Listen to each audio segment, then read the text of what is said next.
আমি ৮ নং ওয়ার্ডের বাসিন্দা। ৮ নং ওয়ার্ডের সন্ত্রাসীদের গডফাদার। আমি সেই গডফাদার রুহুল আমিনের সম্বন্ধে একটু বলবো। আমি নিজেই তার ভুক্তভোগী। হেফাজত হইতে শুরু করে এমন কোন মামলা নাই আমি শুধু তার পক্ষ অবলম্বন করি নাই বিদায়, তার দল করি নাই বিদায়, এমন কোন মামলা নাই সে আমাকে দেয় নাই। এবং সে এবার নির্বাচনে আর নির্বাচনী পোস্টারে সে লিখতেছে করোনা যোদ্ধা।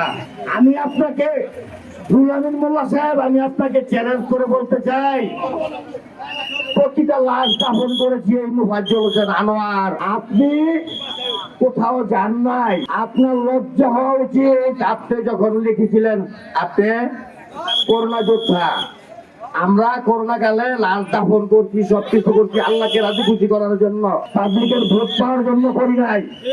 যাই হোক, আপনি আমার এই লাশ বিক্রি করেছেন, কোনো কষ্ট নাই, মনের ভিতরে কষ্ট।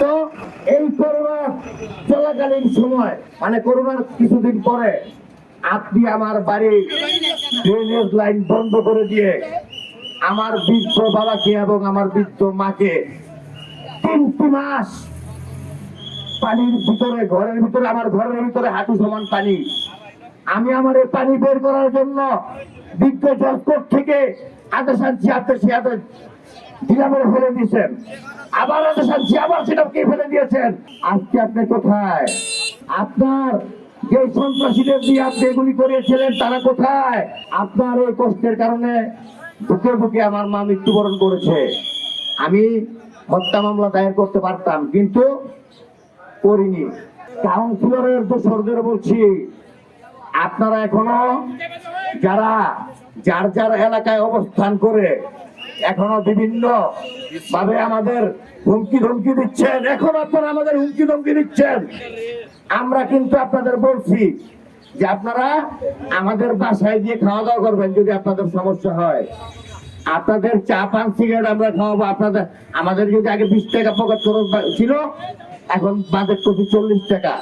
চা খাবেন, পান খাবেন, কিন্তু যে উশৃঙ্খলতা করতেছেন হিন্দুদের সাথে মিশা, তাদের সাথে যেই অরাজকতা তৈরি করতে যাচ্ছেন তাদের দিয়া, সেগুলি বন্ধ করেন, নইলে হাত পা বাইঙ্গা পেছায়া পেছায়া হাত পা বাইঙ্গা পেছায়া পেছায়া তারপরে পুলিশের কাছে সুপর্দ করা হবে।